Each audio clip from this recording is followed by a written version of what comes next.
क्या है? नमस्कार। क्या हालचाल है? आप लोग खुश हैं कि परेशान हैं कि हमको क्यों बुलाया गया यहाँ पर 2 घंटे के लिए? हाँ, कुछ खाने पीने की भी व्यवस्था शायद की गई है, तो अगर सेशन अच्छा लगे तो बढ़िया है, नहीं अच्छा लगे तो खाना तो जरूर अच्छा लगता ही है भारत में, है कि नहीं? हम भारत में लोग ऐसे हैं कि हम खाना खा लेते तो खुश हो जाते हैं। सही है?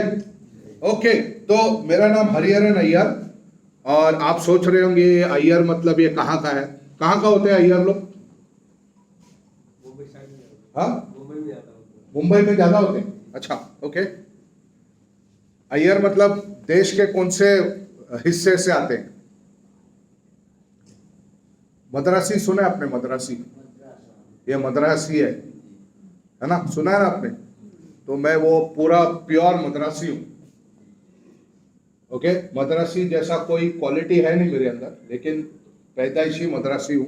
अच्छा, भारत में एक बहुत बड़ा प्रॉब्लम है कि हमको लगता है जो भी दक्षिण भारत से आता है वो सारे मद्रासी होते हैं। जो सारे दक्षिण भारत से जो आते हैं वो सारे मद्रासी नहीं होते। मद्रासी वो होते हैं जो मद्रास के होते हैं। तो उस हिसाब से तो मैं भी नहीं हूं, क्योंकि मैंने अपना पूरा जिंदगी बंबई में निकाला है, और मैं जो हिंदी बोलता हूं मद्रासी लोग बोल नहीं सकते, बहुत जन बराबर। तो उस हिसाब से मैं मद्रासी नहीं हूं, ठीक है। लेकिन तो एक गलतफहमी है हमारे देश में कि जो भी दक्षिण भारत का है वो मद्रासी है। तो मैं लोगों को बोलता हूं जो मद्रासी है वो दक्षिण भारत का है, लेकिन जो सारे दक्षिण भारत के लोग हैं वो सारे मद्रासी नहीं होते। कोई तेलुगु होता है, कोई अभी अभी तो तेलंगाना वाला अलग से बन गया, कोई मलयाली होता है, कोई कन्नड़ा बोलता है, कर्नाटका में रहता है, राइट? तो कैसा लग रहा है आज? आप क्यों आए यहाँ पर? क्यों आपको क्यों बुलाया गया? खाना खिलाने के लिए या कोई और भी कारण है आपको यहाँ बुलाने का? हाँ, ज्ञान। अरे बाप रे, बहुत जबरदस्त शब्द है ये। अच्छा, और अच्छा, हम कुछ सीखने आए, बराबर, कुछ ज्ञान प्राप्त करने आए हैं। थोड़ा हम भी बताएंगे, थोड़ा आप भी बताएंगे, थोड़ी शेर व शायरी भी करेंगे। आपका समय बढ़िया मजे से कटना चाहिए, ये मेरी कोशिश रहेगी। सही है? क्योंकि अलग अलग कंपनीज में जाने का मौका मिलता है, अलग अलग लोगों से मिलने का मौका मिलता है, और एक तरीके से मैं बड़ा खुदगर्ज इंसान हूं, क्योंकि मैं जितना सिखाता हूं उतना मैं सीखता हूं, और श्रोता मुझसे सीखते हैं, लेकिन मैं सभी से सीखता हूं, और तो मेरे लिए हर चीज एक अनुभव है। तो सबसे पहले मैं चाहूंगा कि आप लोग अपने लिए एक जोरदार ताली बजाकर इस प्रोग्राम में अपना ही स्वागत करें। क्या आप अपने लिए एक जोरदार ताली बजा सकते हैं? बहुत बढ़िया। दूसरा, मैं चाहूंगा कि आप कंपनी के लिए ताली बजाएं, जिन्होंने ये सोचा कि आपके लिए भी कुछ ऐसा कार्यक्रम किया जाए। आप तो जानते हैं ज्यादातर कंपनी की जो सोच होती है, वो सोचते हैं कि सुपरवाइजर को ट्रेनिंग दे, मैनेजर को ट्रेनिंग दे, वो जो आप जो काम करते हैं, और मैं मानता हूं कि आप जो काम करते हैं वो इस देश का नींव है, इस कंपनी का नींव है। क्योंकि अगर आप ये काम नहीं करेंगे तो ऊपर वाले अपना काम नहीं कर सकते। तो ऐसा कोई ऊपर नीचे होता नहीं है, सभी लोग अपने अपने जगह पे, सभी लोग बढ़िया हैं, सभी लोग बड़े हैं, अपने तरीके से काम कर रहे हैं। हम भी परिवार चलाते हैं, आप भी परिवार चलाते हैं, मैं भी अपना काम कर रहा हूं, आप भी अपना काम कर रहे हैं। तो कोई काम छोटा बड़ा होता नहीं है। तो सबसे पहले मैं आपसे ये कहना चाहता हूं कि मैं, आप जो काम करते हैं उसका मैं बहुत सम्मान करता हूं। आप जो काम करते हैं उसके लिए मेरे दिल में बहुत आदर है, क्योंकि कहीं ना कहीं मैं मानता हूं कि अगर आपके अंदर थोड़ा बहुत बोलने की कुशलता आ गई तो आप मेरा काम कर सकते हैं, लेकिन फिर भी मैं आपका काम नहीं कर सकता, क्योंकि मुझे उसकी ट्रेनिंग भी नहीं है और मेरी मानसिकता वैसे नहीं है कि मैं ये काम कर सकूं। और आप लोग तो, हम तो यार घर का काम नहीं करते ठीक ठाक, ये काम कैसे कर लेंगे है ना। तो ये तो इसलिए मैं आप लोगों का बहुत सम्मान करता हूँ। आप जो काम करते हैं उसका मैं बड़ा आदर करता हूँ, और मुझे बड़ी खुशी है कि मुझे यहाँ 3 दिन रहने का मौका मिल रहा है, और भी लोग आएंगे, इस तरीके की बातें करेंगे। कोई ऐसा प्रेजेंटेशन नहीं है, मैंने प्रोजेक्टर हटवा दिया है, बस डायरी में कुछ लिखा हुआ है जो बोलना है, लेकिन जो मन में आएगा बोलता जाऊंगा। जिधर जरूरत पड़ेगी डायरी देख लूंगा कि भाई क्या बोलना है। तो एक हम आज कोई ऐसा बहुत ज्ञान या बहुत बड़ी बड़ी बातें वैसे नहीं करेंगे, हम छोटी छोटी बातें करेंगे, सादगी वाली बातें करेंगे, साधारण बातें करेंगे, लेकिन उससे हमारे जीवन में कुछ फायदा होगा। और हम कोई ट्रेनिंग प्रोग्राम नहीं कर रहे हैं, हम केवल एक वार्तालाप कर रहे हैं। तो अगर मैं आपसे कुछ पूछूं तो आप जवाब देंगे, तो आप मेरे साथ थोड़ा पार्टिसिपेट करेंगे, या आप सोच रहे हैं कि जब ब्रेक होगा आप देखते हैं कुछ जलेबी वगैरह मिलता है कि नहीं, पता नहीं जलेबी वगैरह खिलाते हैं कि नहीं आप, हाँ। तो या फिर आप सोच रहे हैं कि मिला तो ठीक है, नहीं मिला तो कोई बात नहीं, लेकिन अब बैठ के कुछ सीखते हैं, मजा करते हैं, सही है। ये जो समय आपके पास है अब करीब 2 घंटे का, ये जो समय आपके पास अब है, ये आपके लिए, आपको कम जिंदगी में ऐसे मौके मिलते हैं जहां पर आप अपने परिवार से मन हटा सकते हैं, काम से मन हटा सकते हैं, और केवल अपने लिए कुछ कर सकते हैं। ऐसा कम मौका मिलता है ना, कि बहुत मौका मिलता है, ऐसा बहुत कम मौका मिलता है। और भारत में क्या है सर, कोई शांति से बैठा रहेगा ना तो बाजू वाले को बहुत तकलीफ होती है। वो बोलते हैं तुम शांति से बैठा है, क्या हो गया? ना कुछ नहीं हुआ, शांति से बैठा हो तो कुछ हुआ नहीं होगा इसलिए शांति से बैठा है, नहीं कुछ गड़बड़ है। क्यों, क्या गड़बड़ है? फिर तुम भी सोचते हो हाँ मैं जिंदगी में शांत क्यों हूं, मैं खुश क्यों हूं, तुम भी परेशान हो जाते हो तो आज मेरा आपसे आग्रह रहेगा कि आप लोग यहां पर बैठकर अपना इस समय को एंजॉय करें, और हम थोड़ा बहुत हंसेंगे, थोड़ा खुशी मनाएंगे। क्या कितने लोगों की शादी हो गई यहां पर? और जिसकी नहीं हुई वो शर्मा रहा है, सोच रहा है मेरी अभी आगे होगी, बहुत बढ़िया। तो जिसकी शादी हो गई, अपने किस्मत पे हंसने के अलावा कोई और विकल्प तो बचा नहीं तुम्हारे पास, बराबर ना? सीरियस हो गए सर आप, मेरी बात सुन के बड़ा बहुत सीरियस हो गया। तो जिसकी शादी हो गई, अपने किस्मत पे हंसने के अलावा और कोई विकल्प है तो हंसो ना, तो खुश रहो, है कि नहीं? लोगों को लगता है, अच्छा भारत में एक बड़ा प्रॉब्लम है। अभी जो पिछली बार मैं इधर आया था ना, मैंने एक एग्जांपल दिया था कि भारत में एक बड़ा प्रॉब्लम है, वो ये है कि हमको लगता है कोई भी समस्या हो जीवन में, इसकी शादी करा दो, इसका समस्या निपट जाएगा। ये बात मेरे को कभी समझ में नहीं आई। मुझे लगता है इसकी शादी के बाद समस्याएं बढ़ेगी, लेकिन भारत में क्या है, ये पढ़ाई नहीं करता, ये बड़ा हो गया शादी करा दो, ये काम नहीं करता शादी करा दो, जिम्मेदारी आ जाएगी। ये लड़की सुनती नहीं है, जब देखो बाहर बैठी के गपशप करते, शादी करा दो, भगा दो उसको अपने घर। तो हर प्रॉब्लम का सॉल्यूशन हमारे देश में शादी है। अच्छा, दूसरा, हम लोग जब कॉलेज जाते थे तो हम लोग को एक बार नहीं कई बार प्यार होता था, क्योंकि कोई लड़की हाँ नहीं बोलती थी।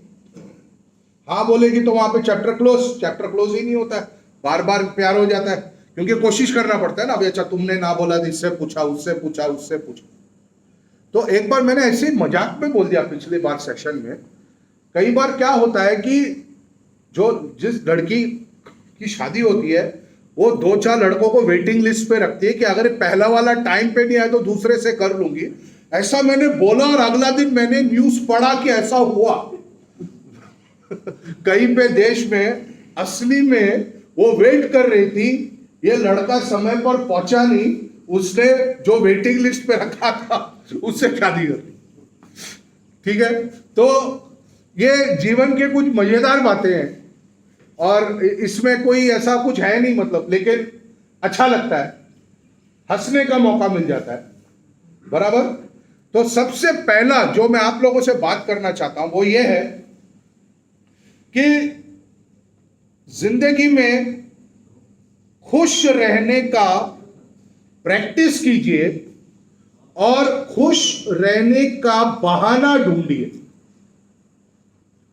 हमारे देश में क्या होता है कि हम दुखी रहने का प्रैक्टिस करते हैं और दुखी रहने का बहाना ढूंढते हैं। जैसे एक बार मैं ऐसे मजाक में बोलता हूं, कमला और विमला, ऐसे दो कोई नाम, आपकी किसी का पत्नी या बहन किसी का नाम होगा तो बुरा नहीं मानना, उनके बारे में नहीं है। तो समझिए एक बार कमला और विमला बहुत सालों से सहेली थी, कई वर्षों से मिले नहीं या महीनों से मिले नहीं, अचानक एक दिन रास्ते पे मिल गए। तो कमला ने विमला से पूछा, अरे विमला तू कैसी है? विमला ने सोचा मैं अच्छी तो हूं, लेकिन मैं अगर इसको बोलूंगी मैं अच्छी हूं तो इसकी नजर लग जाएगी। ये भी एक गड़बड़ है हमारे देश में, कुछ किसी को अच्छा बोलने जाओ तो डर लगता है। तो विमला ने बोला, अरे कमला वैसे तो सब ठीक है लेकिन मेरे घुटने में बहुत दर्द होता है, बहुत तकलीफ में हो। तो कमला ने सोचा कंपटीशन की बात आ गई, अब इसको दुख है तो मुझे भी होना चाहिए। तो कमला ने बोला, अरे विमला मैं क्या बताऊं, तेरा तो सिर्फ घुटना ही दुखता है, मेरा तो पीठ भी दुखता है। तो विमला ने सोचा हद हो गया, कंपटीशन में 2 पॉइंट इसकी ज्यादा हो गई। भारत में कंपटीशन होता है कौन ज्यादा दुखी है। तो ये हमारे जीवन में ये जो हमारा प्रॉब्लम है कि हम दुखी होने का क्या करते हैं सर? दुखी होने का बहाना ढूंढते। लेकिन आज से क्या करना है आपको? आज से क्या करना है आपको? खुश रहने का बहाना ढूंढना है, राइट? तो किसी ने कहा है जिंदगी में सदा मुस्कुराते रहो। अच्छा मैं शायरी सुनाऊंगा तो आप लोग इरशाद बोलेंगे, समझ में आया तो वाह वाह करना है, ताली बजाना है, नहीं समझ में आया तो भी जोर से वाह वाह और ताली बजानी है। नहीं समझ में आया फिर से सुनाऊंगा, फिर से नहीं समझ में आया तो फिर से सुनाऊंगा। तो बोलिए इरशाद। थोड़ी एनर्जी चाहिए। आप काम कैसा करते हैं? ऐसा धीरे धीरे करते हैं कि थोड़ा उत्साह के साथ करते हैं?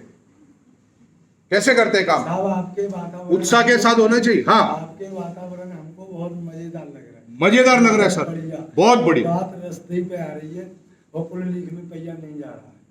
बढ़िया एकदम जगह पे, बहुत बढ़िया, मजा आ रहा है एकदम। चलो आप मेरे साथ हैं, बहुत बढ़िया है। Thank you so much, excellent, बहुत बढ़िया। तो किसी ने कहा है जिंदगी में सदा मुस्कुराते रहो, जिंदगी में सदा मुस्कुराते रहो, क्योंकि मुस्कुराना जिंदगी की जरूरत है, क्योंकि मुस्कुराना जिंदगी की जरूरत है। जिंदगी को जियो इस अंदाज में, जिंदगी को जियो इस अंदाज में कि लोग आपको देखकर कहे कि वाह जिंदगी कितनी खूबसूरत है। तो अपने जीवन में एक खुशी का माहौल बनाने की जरूरत है। और हमें लगता है कि बहुत बड़ी बड़ी बातें हो जाएगी तो लाइफ में खुशी मिलेगी, ऐसा नहीं है।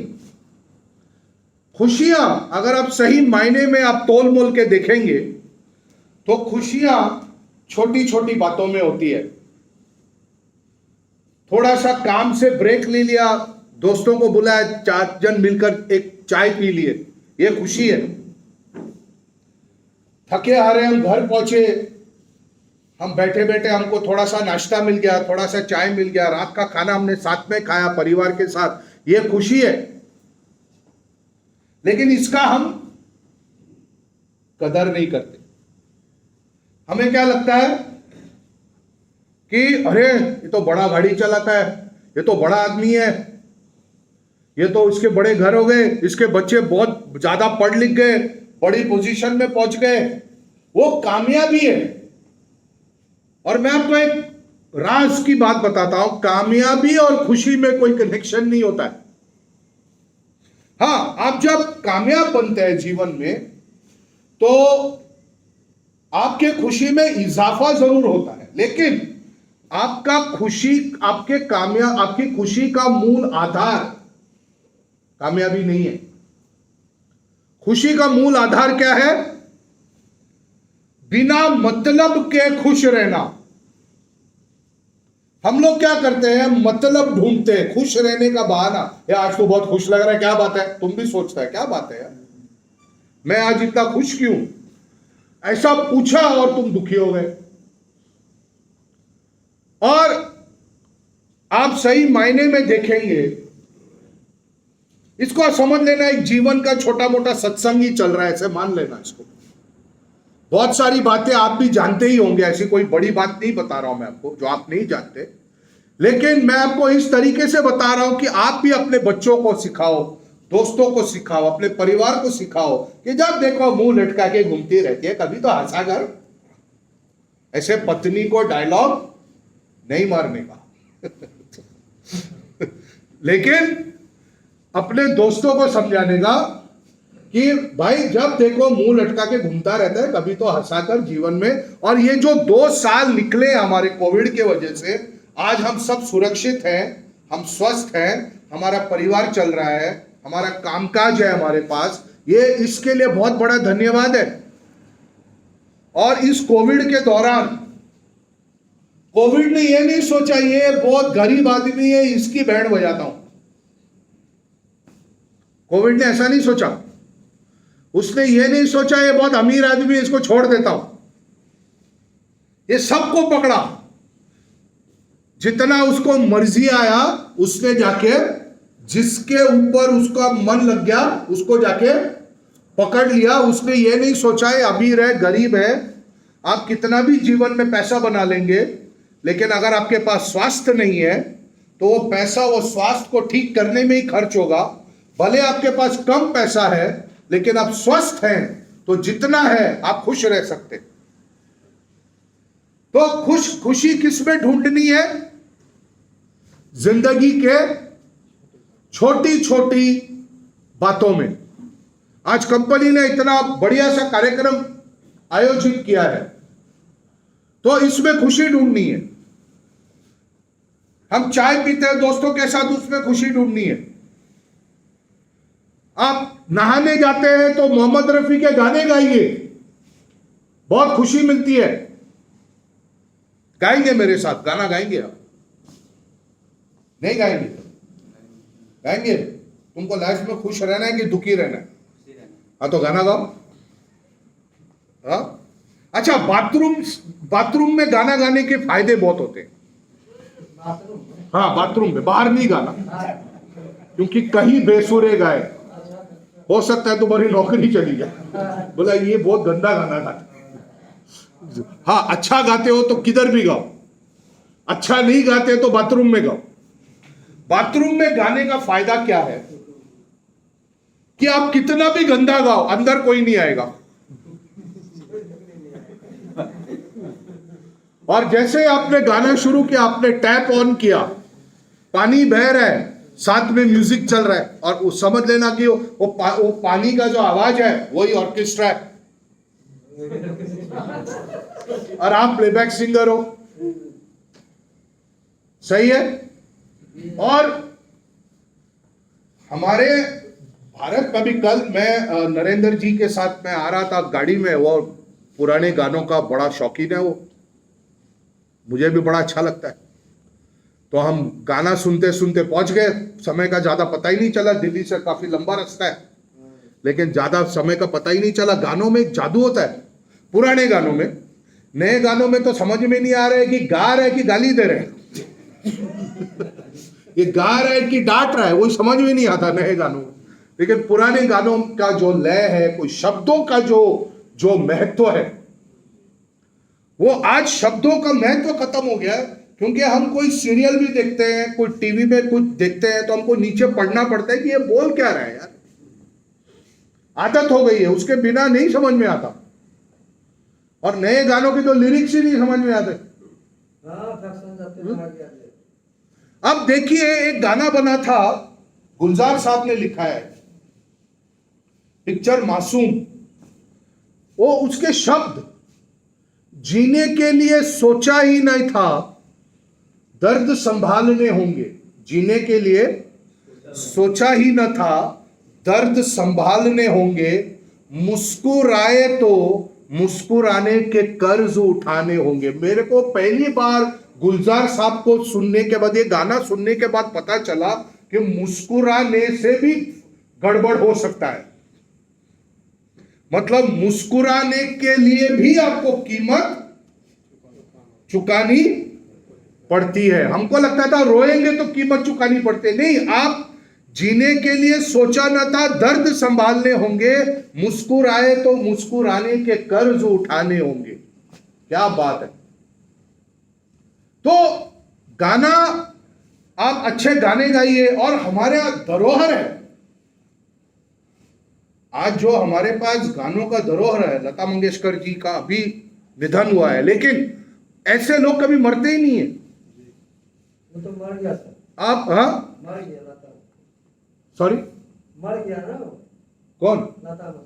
हाँ, मैं कह रहा हूं ऐसे लोग मरते नहीं है। वैसे शारीरिक रूप से हम सब चले जाएंगे, लेकिन आप गली गली में चले जाइए, लता जी के गाने आपको आज भी सुनाई देंगे, आगे भी सुनाई देंगे। आप रेडियो ऑन कर दीजिए, लता जी की आवाज आएगी, किशोरदा की आवाज आएगी, रफी साहब की आवाज आएगी, आशा जी की आवाज आएगी। ये एक धरोहर है। तो अच्छे गाने सुनिए, अच्छा गाना गाइए, गाएंगे मेरे साथ अभी, चलिए 2 शब्द 2 लाइन गाएंगे। या तो आप मेरे को ज्वाइन कर सकते हैं, या फिर आप, मैं कुछ 2 लाइन गाऊंगा, आप मेरे पीछे गाइए, ठीक है। तेरी आंखों के सिवा दुनिया में रखा क्या है। चलिए, कम ऑन ज्वाइन मी। बोलो बोलो भैया। तेरी आंखों के सिवा दुनिया में रखा क्या है।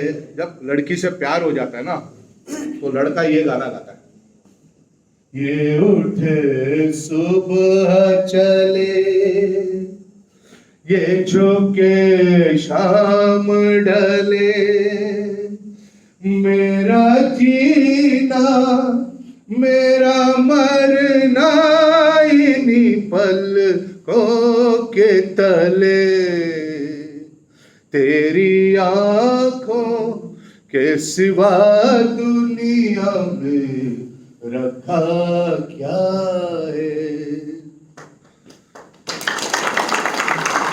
Thank you. अब शादी के पहले तो आंखें बड़ी खूबसूरत लगती है, साला गड़बड़ शादी के बाद है। यही आंखों के आंख में आंखें डालकर पति देखता है तो आंख से अंगारे निकलते। पहले अलग ही दिख रहा था, अब बदल गया। क्या कुछ होता है क्या शादी के बाद? कुछ चेंज हो जाता है। तो सबसे पहली बात हमने क्या सीखी आज, कि जिंदगी में खुश रहने का क्या करना है? क्या करना है? बहाने ढूंढने। गाना गाना है, शायरी बोलना है, गपशप करना है, और छोटी छोटी बातों में खुशियों को ढूंढ लेना है। हम दुखी क्यों हो जाते हैं? क्योंकि हम बोर हो जाते हैं। हमको लगता है अरे क्या रोज रोज वही काम करना, क्या रखा है हमारे जीवन में, वही लोडिंग करो, वही पैकिंग करो, वही फैक्ट्री में काम करो, वही रोज ये काम करो। लेकिन मैं आपको एक मजे की बात बताता हूं, दुनिया में ऐसा कोई नहीं है जो रोज नया काम करता। छोटे से छोटा आदमी, बड़ा से बड़ा आदमी, मध्यम वर्गीय का कोई भी इंसान हो, वो बड़ा आदमी तब बनता है। और मेरे हिसाब से छोटा बड़ा कुछ नहीं होता है, या तो तुम निकम्मे होते हो या काम के आदमी होते हो, बस। अगर आप काम के आदमी हैं तो बढ़िया है, बड़ा छोटा कुछ नहीं होता जिंदगी में। तो जो काम के आदमी है वो जिंदगी भर वही काम करते हैं। आप अपने पत्नी को देख लीजिए, मां को देख लीजिए, 40 साल 50 साल वो घर में खाना बनाती है कि नहीं बनाती है? घर को संभालती है कि नहीं संभालती है? मेरे हिसाब से घर का काम करना, घर को संभालना, ये दुनिया का सबसे बोरिंग काम होता है। लेकिन मजे की बात क्या है कि 40 साल में मां ने जो दाल में नमक डाला, आपको आज तक याद नहीं होगा कि कब नमक में कभी गड़बड़ हुआ था। परफेक्ट काम करते हैं वो लोग, और उनको पता है मेरे पति को कितना नमक डालना है, बच्चे को कितना डालना है, किसको क्या पसंद है, किसको क्या पसंद नहीं है, किसको कौन से समय पर देना है, किसको कौन से समय पर नहीं देना है, किसको थोड़ा चाटा मार के सिखाना है और किसको थोड़ा प्यार से सिखाना है। वो मां से बढ़िया मैनेजर दुनिया में भगवान ने पैदा ही नहीं किया। तो वो जो काम करते हैं वो बोरिंग काम है, लेकिन उनको उस काम का ना पैसा मिलता है, ना कोई सम्मान मिलता है, ना कोई अवार्ड मिलता है, ना ऐसा बुला के उनके लिए कोई ऐसा कोई सेशन होता है, ना हम घर जाके उनके लिए एक दिन खाना बना के बोला तू बैठ आज मैं बनाता हूं, वो खाएगी नहीं तुम्हारा खाना। प्रॉब्लम वो है, बोले कि तुम्हारा खाना मैं नहीं खा सकती, मैं ही बनाती हूं, तुम बना के खुद खा लेना अपना खाना, रिस्क नहीं लेंगे वो। फिर भी उनके काम में, उनका काम करने का शिद्दत जो है, उनको वो जो श्रद्धा है, उसमें 1% की कमी नहीं आती। और वो ये भी नहीं बोलते कि क्या जिंदगी है, कैसा है, बोलते हैं आप खुश हो, बच्चे खुश हैं, मैं खुश हूं। ये बहुत सीखने वाली बात है। लेकिन हमारे जीवन में हम जब काम करते हैं तो हमको कुछ ना कुछ तकलीफ रहता है। मैं कल दिल्ली, तो प्लेन में आया दिल्ली से दिल्ली तक, बहुत बड़ी बात है। आराम का जिंदगी है ना, कोई धक्का खा के थोड़ी है, प्लेन में ही आया ना, तो भी तकलीफ है अपने को बॉस कि 5 घंटा गाड़ी पे बबराला जाना पड़ेगा, वो अलग तकलीफ है। तो हम लोग बहुत कुछ मिलते हुए भी हम ऐसे हैं, उनको कुछ नहीं मिलता है बाहर की दुनिया से, तो भी वो वैसे हैं। तो बड़ा कौन हुआ, हम की वो बड़ा हुआ। फिर भी हम अहंकारी कौन है घर पे, हम, मैं कुछ हूं। तो खुश रहने का मैंने और एक चीज मुझे समझ में आई, और वो ये है कि अपने काम से मोहब्बत करो। किससे? है ना, जो यंग लोग हैं, लड़की से मोहब्बत करोगे बहुत पैसा खर्चा होता है बस। काम से मोहब्बत करोगे पैसा कमाओगे, लोगों से प्यार करोगे पैसा खर्च होगा। करने का लोगों से प्यार, लेकिन थोड़े कम लोगों से। राज कपूर के जैसे नहीं कि हर नए हीरोइन के साथ प्यार हो जाए, है ना, वो खर्चा करने के लिए उतना पैसा भी चाहिए। राज कपूर के पास था, आपके पास नहीं है मेरे पास भी नहीं है। तो प्यार करना बहुत महंगा काम होता है। तो एक बहुत बड़े शायर थे पाकिस्तान के, फैज अहमद फैज, नाम सुना होगा शायद आपने।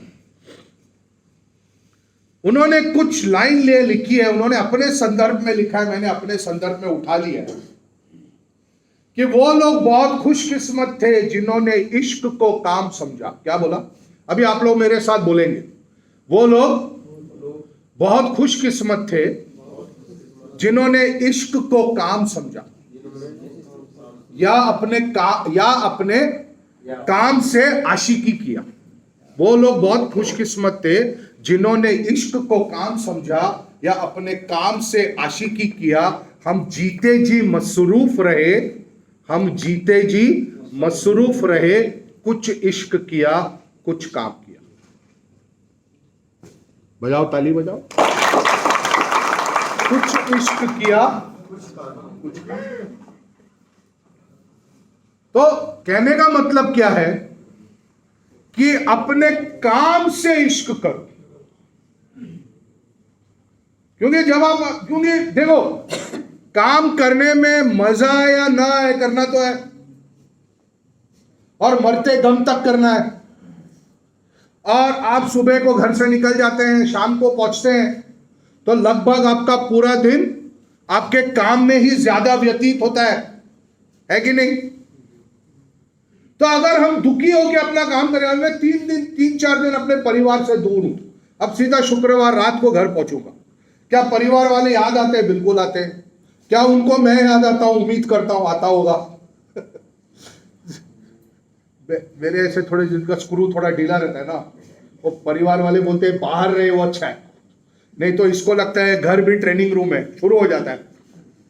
और आपने देखा मैं गाना गाता हूं, मैं तो बाथरूम में घुस के 1-1 घंटा गाना गाता रहता हूं, पूरा बिल्डिंग को फ्री ऑर्केस्ट्रा सुनाई देता है। पैसे नहीं देते, फिर भी फ्री एंटरटेनमेंट मिल रहा है तो भी पैसे नहीं देते। तो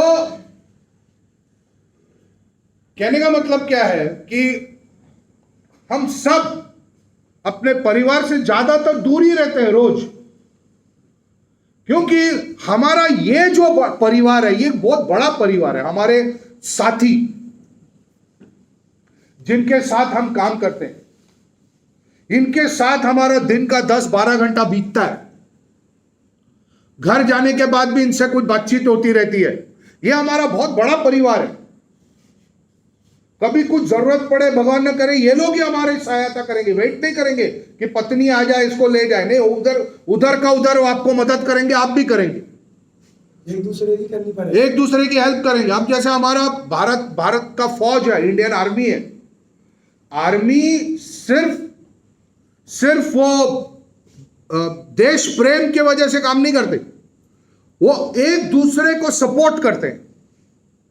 किसी को तकलीफ हुई वो अब उसके लिए खड़ा हो जाए, तो ये टीम वर्क है, ये मिलजुल कर काम करने का तरीका है और ये एक भाव है।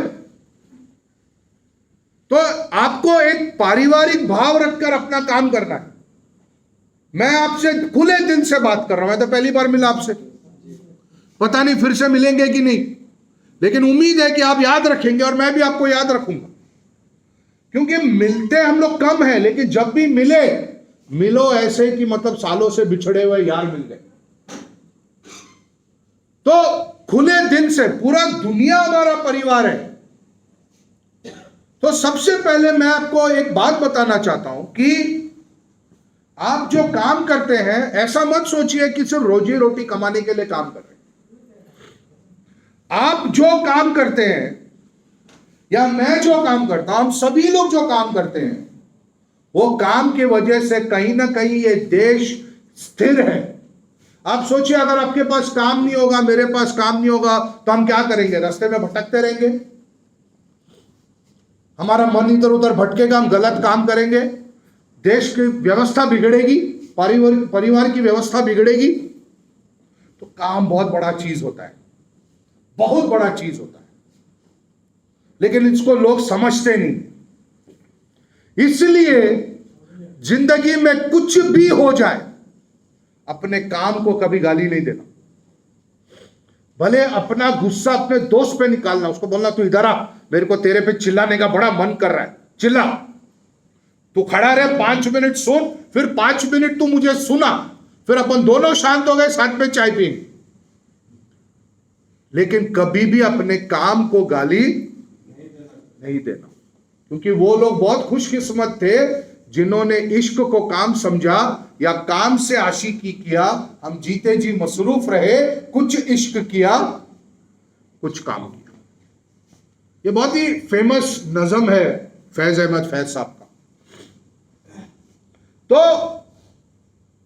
खुश रहने का एक शॉर्टकट तरीका मैंने आपको बताया, और वो क्या है कि अपने काम से मोहब्बत करो। तीसरा, अब ये खुशी और कामयाबी में फर्क क्या होता है? खुशी और कामयाबी में फर्क क्या होता है? खुशियां छोटी छोटी चीजों में होती है, वो तो मैंने बताया। कामयाबी बड़ी बड़ी बातों में होती है। प्रमोशन लेना बड़ी बात, मैनेजर बन जाना बड़ी बात, बच्चों को अच्छा पढ़ाना, उनको एक अच्छा जिंदगी देना बड़ी बात, वो एक कामयाब जीवन देना उनको।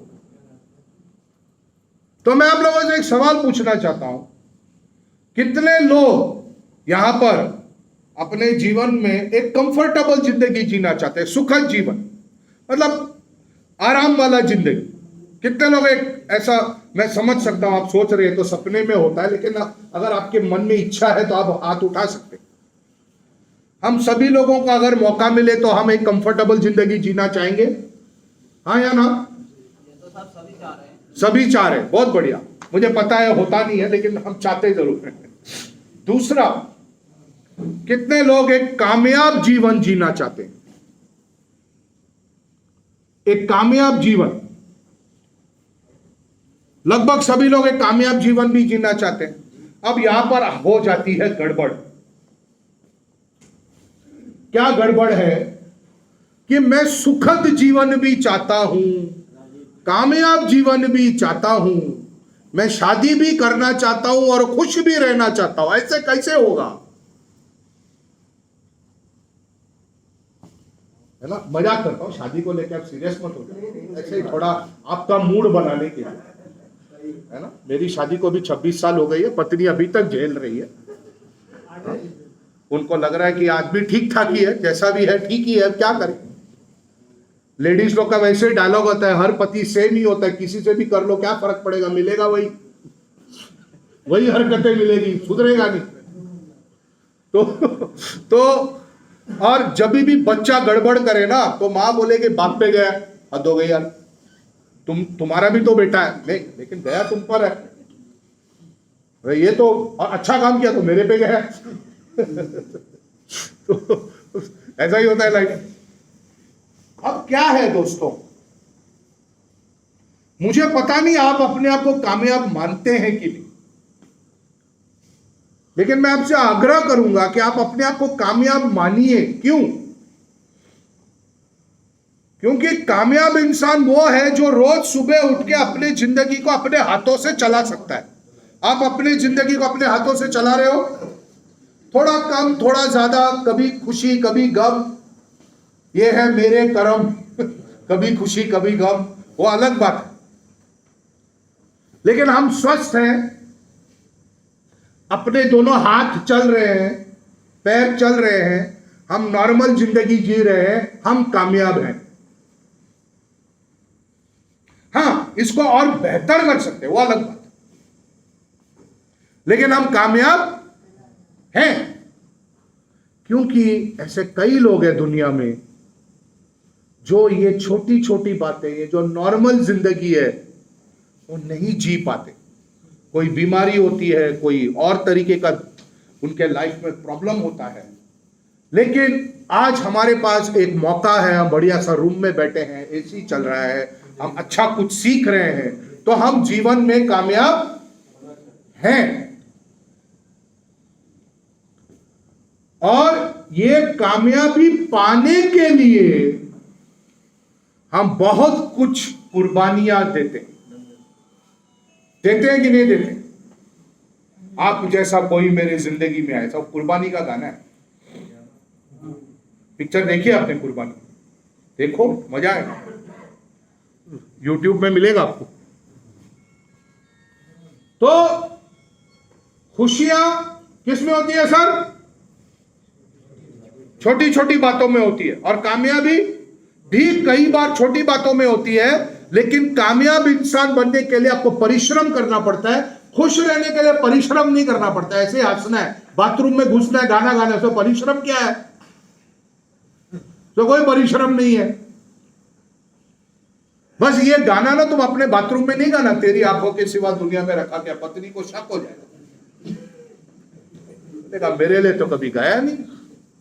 आजकल बड़े पर निकला है इसके, उछल रहा है, बाथरूम में जाता है और तेरी आंखों के सिवा दुनिया में रखा क्या है, क्या हो रहा है? आपकी आंखों में ऐसा भी कुछ गा रहा है, आपकी आंखों में महके हुए से राज है। बोला क्या आदमी है यार। हमारी शादी हुई तो रोमांटिक तो था नहीं, अभी नया रोमांस आ गया इसके जीवन में। तो बाथरूम में जाके दुखी गाने गाओ, दुखी मन मेरे सुन मेरा कहना। पत्नी बोलेगी हाँ ये नॉर्मल है। अगर फैमिली में लफड़ा नहीं चाहिए तो दुखी गाने गाओ।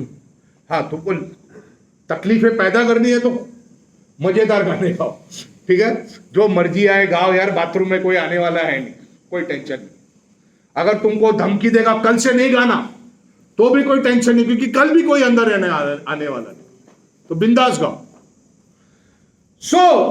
आप देखेंगे जितने बड़े बड़े कामयाब लोग बने दुनिया में, उन्होंने अपने जीवन में बहुत कुर्बानियां दी, और सबसे बड़ा कुर्बानी उन्होंने अपना सुख का त्याग किया। मैं पूरे भारत में घूमता हूं, पूरे भारत में मेरा आना जाना रहता है, कभी प्लेन में, कभी ट्रेन में, कभी गाड़ी में, कभी बस में। कहां पहुंचना पड़ता है, कहीं पे सड़क ठीक होता है, कहीं पे सड़क ठीक नहीं होता है, कोई राज्य का सरकार ठीक होता है, कोई राज्य का सरकार ठीक नहीं होता है, कुछ भी होता है। तो इसमें ये सुखद जीवन नहीं है, लेकिन ये कामयाब जीवन है, क्योंकि इसमें सुख का त्याग हो रहा है। बाहर खाना खाना पड़ता है, रोज घर का खाना नहीं मिलता है, तो ये भी एक अलग तकलीफ है। लेकिन इन तकलीफों और झंझटों को झेलते झेलते जो जीवन में आगे बढ़ता है वही कामयाब बनता है। आज अमिताभ बच्चन को आप देख लीजिए, करीब 80 साल का उम्र है उनका, आधा शरीर टूटा हुआ है, कुछ ना कुछ बीमारी है, फिर भी वो आदमी 12 से 15 घंटा रोज काम करता है, रोज। आज के तारीख में 80 साल का हो जाएगा अक्टूबर में। कितने लोगों को आप जानते हैं जो 80 साल के हैं और इस तरीके का काम करते हैं, और जो मुझे दिख रहा है हम तो काफी यंग है। शरीर भी प्लास्टर भी तो करा है, टाइट करवाया है शरीर को, मांस को, हाँ, तब तो चल रहा है अभी। तो आप देखिए हम तो यंग है, तो हमारे अंदर कितना बल होना चाहिए अपना काम करने के लिए। ये शरीर से नहीं आता है, ये बल आता है आपके काम को लेकर, जो आपको शिद्दत है, और जो आपको काम को लेकर आपके अंदर जो पैशन है, वहां से ये बल आता है। वो आज भी बोलते हैं कि कैमरा के सामने पहुंचते ही कुछ अलग हो जाता है, मतलब एक अलग ऊर्जा पैदा हो जाती है अंदर से। तो आपको मेरी बातें अच्छी लग रही है, मजा आ रहा है, बीच बीच में फोन बज रहे हैं, तो मजा आ रहा है कि नहीं आ रहा है, कुछ सीखने को मिल रहा है कि नहीं मिल रहा है, तो आप मेरे लिए ताली क्यों नहीं बजा रहे हैं? थैंक यू यार। तुमको क्या चाहिए लाइफ में यार? साला गाना भी गाया तुम्हारे लिए, तुम्हारे लिए शायरी भी सुनाया, तुमको कहानियां भी बता रहा हूं, तुमको हंसा भी रहा हूं, फिर भी ऐसा मुंह लटका के बैठा है यार। कैसा आदमी है यार तुम? ये सब सुनने के लिए मूवी पिक्चर देखने जाओगे, 500 रुपया खर्चा हो जाएगा, फ्री में सिखा रहा हूं यार। हंसता नहीं है तुम लोग मेरे को देख के यार, हंसो यार, है कि नहीं? तो कई बार क्या होता है कि हम जब ऐसे सेशन में आते हैं तो हम किनारे में खड़े रहते हैं, बोलता है थोड़ा देर देखते हैं। ये खुद को बहुत मोटिवेटर समझता है, मेरे को भी बहुत ज्ञान है, बिठा के इसको सिखाओ ना, इसकी लाइफ बदल जाएगी। लेकिन मैं क्यों सिखाऊं, इसको सिखाने दो। तो हम किनारे पे रहते हैं। हम क्या कर रहे हैं? हम उसको जज कर रहे हैं, हम सोच रहे हैं, उसके बारे में विचारधाराएं बना रहे हैं, कैसा कपड़ा पहना है, ठीक पहना है कि नहीं पहना है, किधर का आया होगा, ये कुछ बोलेगा भी कि नहीं बोलेगा, अच्छा बोलेगा कि दिमाग खाएगा, क्या करेगा। ऐसा हमारे अंदर बहुत सारे विचार होते हैं। तो मैं आपसे आग्रह क्या कर रहा हूं, विचारों को रखो साइड में और पूरा घुस जाओ। क्योंकि किसी ने कहा है, मजा आएगा आपको ये सुनकर, कि नहाना हो तो पानी में या किनारे में क्या रखा है। क्या बोला? नहाना हो तो पानी में या किनारे में क्या रखा है, प्यार करना हो तो बाहों में या इशारों में क्या रखा है।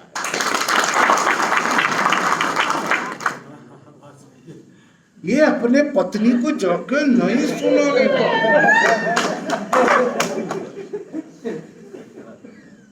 मैंने कहा बहुत उछल कूद चल रहा है तुम्हारे लाइफ में यार, तेरी आंखों के सिवा दुनिया में रखा क्या है?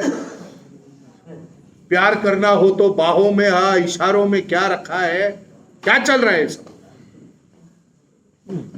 क्या चल रहा है तुम्हारे कंपनी में? कौन आया था वो बदमाश बंबई से जो है सब सिखा रहा है तुमको उल्टा सीधा?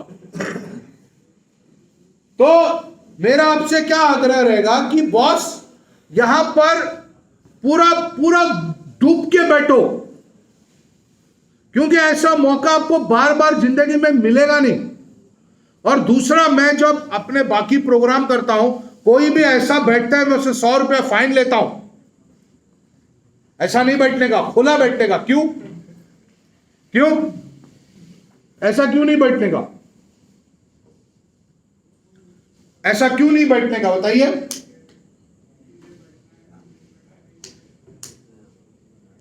खत्म करने का एकदम नॉर्मली बैठने का। हाँ नॉर्मल बैठने का हाँ, मतलब ऐसा बैठने का मतलब क्या है? टेंशन है। ऐसा बैठने का मतलब है कि तू क्या सिखाएगा और मैं क्या सीखूंगा। क्योंकि मैंने तो कसम खाया है कि मैं नहीं सुधरूंगा। और ऐसा बैठने का अच्छा बोल बोल, अच्छा ऐसा बोला, अच्छा अच्छा अच्छा, हाँ बात। मतलब वो किनारे में खड़ा है, अबे भाई तेरे को नहाना है तो पानी में जा, किनारे में मत खड़ा रहे। अगर इस ज्ञान में नहाना है तुमको तो क्या करना है? दिलो जान से यहां पर बैठना है। ऐसा नहीं कि अरे वो जलेबी कब मिलेगी, ब्रेक कब होगा, ये बंबई कब वापस जाएगा, मेरे पारिवारिक जीवन का सत्यानाश करेगा साला, ये कब जाएगा बंबई वापस। इधर बैठो और मजे लो। मजा आ रहा है ना?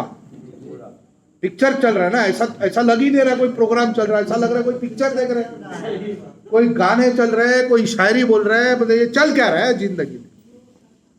तो अभी तक हमने कौन सी बातें सीखी? कौन बताएगा? जोर से, जल्दी से जल्दी। कौन सी बातें सीखी हमने आज? हाँ, छोटी छोटी बातों में खुशी को ढूंढ लेना। अगर आप ऐसा करेंगे तो आप जिंदगी में रोज खुश रह सकते हैं। नहीं तो क्या होता है जिंदगी में, हम बाहरी चीजों में खुशी ढूंढते हैं। हमको लगता है यार नौकरी मिल जाएगी तो खुश हो जाऊंगा, 4 दिन के बाद नौकरी से बोर हो जाते हैं, मजबूरी में आते हैं। हमको लगता है अरे इससे शादी हो जाएगी तो मैं खुश हो जाऊंगा, 4 दिन के बाद आपको लगता है अरे और भी ऑप्शन थे लेकिन अभी कुछ नहीं कर सकते। फिर लगता है अरे घर में बच्चा पैदा हो जाएगा, मैं बाप बन जाऊंगा, बड़ी खुशी मिलेगी। फिर बच्चे को संभालने का अलग झंझट शुरू होता है। उस मेरे हिसाब से तो एक माँ बाप बनने से बहुत कोई बड़ी, उससे बड़ी बात होती नहीं है, क्योंकि वो एक आपको अंदर से एकदम बदल कर रख देता है। लेकिन सही मायने में खुशी इन चीजों से नहीं मिलती है, क्योंकि तुम्हें मुंह लटका के घर पे जाओगे तो कैसा बाप बना तुम? फिर क्या पिताजी बना तुम, ऐसे मुंह लटका के घूम रहे? बच्चा सोचेगा मतलब ये कितना बोरिंग आदमी है मेरा बापू, जोक मारेगा तो हंसता नहीं, खुद एक मजाक बन के रह गया है।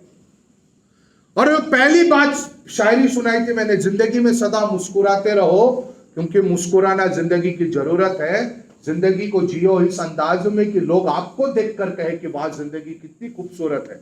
तो आपके बच्चों के नजर में आपको उठना है, उनको लगना चाहिए कि ये मेरा बाप, ये मेरा चाचा, ये मेरा भाई, ये मतलब ये आदमी में दम है, इसके जैसा बनना चाहिए अपने को लाइफ में, इसके जैसा जो परिश्रम करता है अपने को भी करना चाहिए, इसके अंदर जो बातें हैं वो अपने अंदर भी आनी चाहिए। ये भाव होना चाहिए बच्चों के अंदर। नहीं तो हमारे बच्चे सोचते हैं मैं सलमान खान जैसे बनना चाहता हूं। अरे क्यों भाई बनना चाहता है? तेरे घर में सलमान खान है, उससे उसके जैसे बन। मुझे याद है कई साल पहले मैं कहीं पे ऐसे सेशन ले रहा था, तो वहां पर मैनेजर थे, उन्होंने सबको पूछा अगर तुम अभिषेक बच्चन से पूछोगे कि तुम किसके जैसे बनना चाहते हो तो क्या बोलेगा वो? अगर आप अभिषेक बच्चन से पूछोगे तुम किसके जैसे बनना चाहते हो तो क्या बोलेगा वो? वो बोलेगा अमिताभ बच्चन, मेरे बाप के जैसे बनना चाहता हूं, मेरे पिताजी के जैसे बनना चाहता हूं। बोलता लेकिन तुम अगर अपने बच्चों से पूछोगे तुम किसके जैसे बनना चाहते हो, वो भी अमिताभ बच्चन बोलता है, वो भी सलमान खान बोलता है, वो भी शाहरुख खान बोलता है, प्रियंका चोपड़ा बोलती है, तुम्हारा नाम नहीं लेती है। बोलते हैं लाइफ में ना सर कुछ भी बनूंगा अपने पिताजी जैसे नहीं बनूंगा। देखो रोता रहता है, आज ये गड़बड़ हो गई, आज मौसम ठीक नहीं है, आज सरकार ठीक नहीं है, आज सड़क ठीक नहीं है, आज समाज ठीक नहीं है। अरे तू ठीक नहीं है भाई, तेरे में प्रॉब्लम है। तो ना ये जो कंप्लेन वाली बातें है ना, इसको साइड में कर दो, जितना हो सके ना साइड में कर दो, बराबर। और किनारे पे मत खड़े रहो, जो भी काम कर रहे हो उसको उसके अंदर घुसकर करो। कभी आपको आज पता चला मुझे दाल बनानी है, कोई कारण हो गया घर में तुमको दाल बनानी है, तुम खुद सोचकर देखो कैसी बनेगी। हाँ, आप में से कई लोग अच्छा बनाते भी होंगे, लेकिन आम तौर पे मर्द नहीं बनाते अच्छा खाना, क्योंकि हमको सिखाया नहीं जाता, ये गड़बड़ है। और हमारे देश में ये बेटा बेटी को लेकर जो ये क्या बोलते हैं उसको, हिंदी में क्या शब्द है उसके लिए, जो हम फर्क करते हैं, भेदभाव। Thank you. जो ये भेदभाव करते हैं बहुत गलत है। मेरी बेटी है, मैंने कभी ऐसा नहीं सोचा कि मैं उसको बेटा जैसा नहीं बना रहा हूं, ये और एक गलत धारणा है। मेरी बेटी को मैं बेटा दे रहे, बेटी को बेटी जैसे बनाओ, बेटे को बेटे जैसे बनाओ, दोनों को एक दूसरे के जैसे मत बनाओ। लेकिन कोई कम ज्यादा नहीं है, कम ज्यादा कोई भी नहीं है। बेटी को भी उतना ही शिक्षा का हक है जितना बेटे को है, और बेटे को भी उतना ही घर का काम आना चाहिए जितना बेटी करती है, ऐसा मेरा मानना है। ये मैंने नहीं सीखा है, ये मेरी तरफ से मैं बोल सकता हूं, मेरे लाइफ में ये मैंने नहीं सीखा है, लेकिन ये बात बहुत जरूरी है। और आज आप देखेंगे कि देश में कई जगह पर लड़कियों को सही तरीके का सम्मान नहीं दिया जाता, उनका वो असुरक्षित महसूस करते हैं। ये क्योंकि हमने अपने बेटों को कैसा व्यवहार करना चाहिए लड़कियों के साथ ये सिखाया नहीं, ये हमको सिखाना चाहिए और उनको जिम्मेदारी डालनी चाहिए। और अच्छा, एक लड़का होना कौन सी क्या ऐसा क्या तुमने तीर उखाड़ लिया, मतलब लाइफ में ऐसा क्या कर दिया यार जो हमको ये अहंकार है कि मैं आदमी हूं। अरे ऐसा क्या है क्या ऐसा?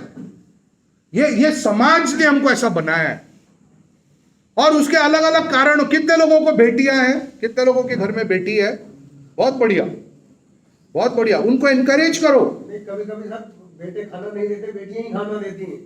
बेटे जो आता बाप को ठुकरा देते हैं, और बेटे जो बेटियां ही तो संभालती है भले वो अपना ये घर छोड़ के दूसरे घर में जाती है।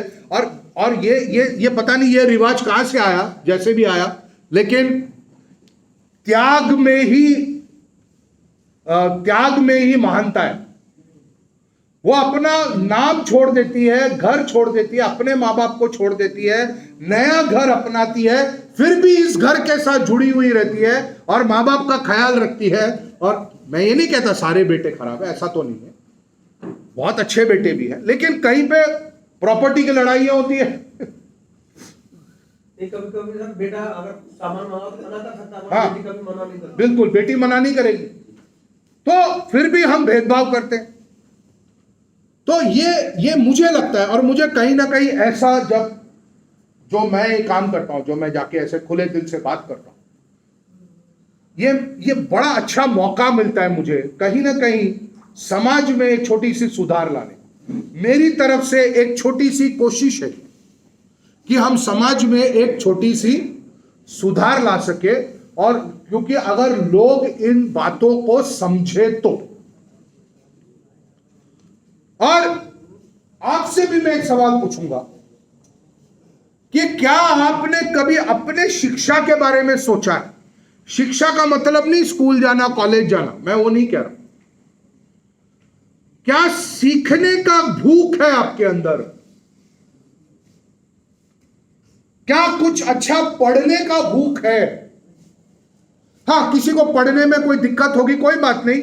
आजकल आप बहुत बढ़िया बातें सुन सकते हैं, आप देख सकते हैं, सभी के पास अच्छे मोबाइल फोन्स हैं, यूट्यूब है, मेरा भी चैनल है, कुछ अंग्रेजी में वीडियोस हैं, कुछ हिंदी में वीडियोस हैं, आप देख सकते हैं, कुछ सीख सकते हैं।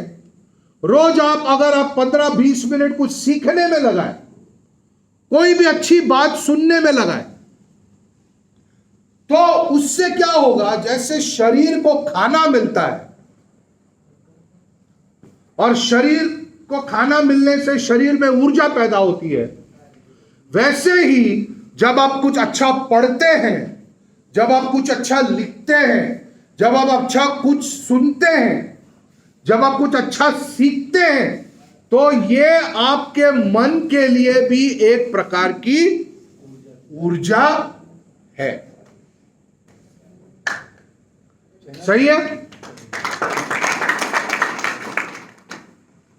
और एक ऊर्जा है, वो है आत्मिक, आत्मा। उसमें ध्यान करने की जरूरत है। रोज आप थोड़ा ध्यान कीजिए, कोई भी ध्यान कीजिए। और ध्यान का मतलब सिर्फ ये नहीं कि आप बैठ के आंख बंद करके आप एक जगह बैठ गए 1 घंटे के लिए।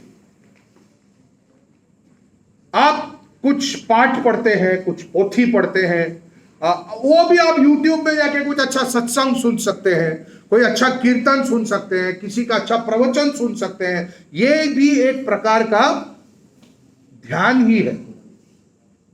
तो हमारे जीवन का संतुलन बना के रखने के लिए 3 बातें हैं: शारीरिक, मानसिक और आध्यात्मिक। और हमारे रोज के कार्य में इन तीनों ही चीजों का कोई ना कोई उद्धार करने वाला कार्यक्रम हमें अपने साथ करना चाहिए। और क्यों करना चाहिए? क्योंकि ऐसा करने से आपका जो व्यक्तित्व है वो ज्यादा विशाल बनेगा। कृष्ण भगवान के जीवन से एक कथा आती है, बहुत ही सुंदर है, सीखने जैसा है। वो जो कृष्ण करते थे हम तो नहीं कर सकते, लेकिन हम उनसे थोड़ी सी प्रेरणा ले सकते। जब कृष्ण भगवान छोटे थे, गोकुल में खेलते थे, तो अपने दोस्तों के साथ वो नदी किनारे चले जाते थे खेलने के लिए। तो एक बार ऐसा हुआ, ब्रह्म ने सोचा कि इसके साथ थोड़ा छेड़खानी करते हैं, और उन्होंने वो सारे बच्चों को उठा लिया और अपने घर ले गए, गायब कर दिया सारे बच्चों को। सिर्फ कृष्ण बच गए वहां पर। अब कृष्ण ने सोचा अब मैं अकेला घर जाऊंगा तो वृंदावन में सब पूछेंगे कि कहां गए दोस्त, और उनको पता चला कि यह ब्रह्म ने ऐसा किया है, वो लेकर चले गए। तो कृष्ण ने क्या किया कि अपने आप को विशाल किया और अपने आप को बलराम और अपने अन्य दोस्तों के का भाग वो खुद बन गए। उन्होंने अपने आप को विशाल किया। तो जितने गोकुल में दोस्त थे वो सारे कृष्ण खुद बन गए, और वो सब वो रात अपने अपने घर चले गए, और मां बाप को पता ही नहीं चला कि एक्चुअली उनका ये बच्चा नहीं है, उनका बच्चा ब्रह्म ले गया है, भगवान ब्रह्म ले गए हैं। ये तो कृष्ण खुद है जिन्होंने अपने आप को विशाल किया है। और एक दिन के पश्चात जब ब्रह्म को समझ में आया कि इनके साथ अपन कुछ छेड़खानी नहीं कर सकते, मैं कुछ भी करूंगा ये तोड़ निकाल लेंगे, वो सब बच्चों को छोड़ देते हैं और ये लोग ऐसे घर जाते हैं जैसे वो घर से कभी गए ही नहीं थे। तो ये तो भगवान का चमत्कार है। लेकिन इससे हमें क्या सीखने को मिलता है? वो ये है कि जब हम शारीरिक रूप से, आध्यात्मिक रूप से, भावनात्मक रूप से, आध्यात्मिक रूप से, मानसिक रूप से जब हम कुछ ना कुछ अच्छा सीखेंगे तो हमारा व्यक्तित्व और विशाल बनेगा और लोग हमारी, लोगों की छोड़िए, हम अपनी नजर में ही थोड़ा सा उठ जाएंगे, हमारा अपने आप से थोड़ा ज्यादा मोहब्बत हो जाएगा और हम अपना ही ज्यादा सम्मान करने लगेंगे। ये ज्ञान में शक्ति होती है कि जब हमारे अंदर कुछ अच्छी जानकारी आती है तो हम अपने आप से ज्यादा जुड़ जाते हैं। अच्छा, आप लोग सोच रहे हैं अभी कुछ लोग उठकर जा रहे हैं, फिर शायद वो बाथरूम जा रहे हैं, फिर आएंगे। मैं आपको ब्रेक नहीं दे रहा हूं। क्यों नहीं दे रहा हूं? क्योंकि मेरे को बोलने में बड़ा मजा आ रहा है, तुमको सुनने में आए या ना आए, मुझे तो मजा आ रहा है। मैं ब्रेक इसलिए नहीं दे रहा हूं और मैं दूंगा क्योंकि ऐसा बैठ के सीखना, ये आपको सीखना है, बिना हिले, बिना उठे, बिना फड़फड़ाए। कितना बोलता है आदमी, कब बंद करेगा? एक जगह तो मैं 15 मिनट से ज्यादा आज तक साला बैठा नहीं है, तो छोड़ता ही नहीं है, क्या हो रहा है? सीखो, एक प्रकार की तपस्या है, ये एक साधना है। बैठो, सीखो, सुनो। ये कोई 4 किताब पढ़ के नहीं बता रहा हूं मैं आपको, ये मेरे जीवन में मैंने जो काम किया है, उसका जो 25-30 साल का जो अनुभव है मेरे पास, उसका निचोड़ मैं आपको देने की कोशिश कर रहा हूं। इसको चुराओ, छोड़ो मत। आपको यह नहीं सोचना चाहिए कि मैं कब तक बैठा हूं, आपको यह सोचना चाहिए कि यह लंबू को कितनी देर और खड़ा कर सकता हूं यहां पे, क्योंकि मेरे को तो लेके जाना है यहां से, क्योंकि ये रोज रोज तो आएगा नहीं। तो सच्ची में कौन आएगा रोज रोज यार दिल्ली से बबराला गाड़ी में? मेरी भावनाओं को समझो। तो ये क्या है? एक प्रकार का तप है, एक प्रकार की ये साधना है। और मैं अब तो आपके ऊपर जबरदस्ती कर ही नहीं सकता, मैं तो बोल ही नहीं सकता। मैं जब तक बैठने को न कहा जाए शराफत से खड़े रहो, ये पुलिस स्टेशन है, तुम्हारे बाप का घर नहीं, ऐसा मैं बोल नहीं सकता ना। मैं ऐसा बोल नहीं सकता कि मैं जब तक बोलूं नहीं उठना मत, ऐसा मैं बोल नहीं सकता। क्यों? क्योंकि आप भी बड़े हैं, मैं भी बड़ा हूं, हम बच्चे तो हैं, हमको इतनी समझदारी तो है कि हम सेशन में आए हैं तो हमको सेशन में बैठना है, हमको सीखना है। हम 5 मिनट उठकर चले जाते हैं, कोई बात रह जाती है, और जो बैठेगा वो 2 बातें और एक्स्ट्रा लेकर जाएगा। चुराने का काम करने का है, ज्ञान का चोरी करने का है, आज छोड़ने का नहीं है। और ये सब बातों में क्या लगता है? वो है डटे रहना। बड़े से बड़ा आदमी कामयाब इसलिए हुआ क्योंकि उसने तय किया कि मैं छोड़ूंगा नहीं, भले तकलीफें कितनी भी आए। अगर कोई काम करना है उसमें तकलीफें आएगी, मुझे उसके आंधी तूफान के बावजूद अपने जीवन में डटे रहना है, खड़े रहना है। और ये मैं सबको सब वही बता रहा हूं जो मैं अपने जीवन में प्रैक्टिस करता हूं। और अगर मैं अपने जीवन में ये प्रैक्टिस नहीं करता हूं, मैं आपको ऐसा कोई बात बताऊंगा ही नहीं जो मैं खुद नहीं कर सकता या मुझे नहीं करना चाहिए। तो ये सिर्फ, और सबसे ज्यादा जोर आपको अपने बच्चों के साथ देना है उनकी शिक्षा पर। क्या है कि मैं देखता हूं कि कुछ बच्चे ऐसे हैं, स्कूल जाने में मजा नहीं आता, हर काम में मजा आने से ही करना जरूरी नहीं होता है। अब किसी को डायबिटीज है लेकिन उसको गुलाब जामुन खाने में बड़ा मजा आता है, गुलाब जामुन को भी तुम्हारा डायबिटीज बढ़ाने में बहुत मजा आता है। तो जिंदगी में वो सारे काम करने पड़ते हैं जो आपको पसंद नहीं है, लेकिन परिणाम अच्छा होता है। और जिंदगी में जो लोग वही काम करते हैं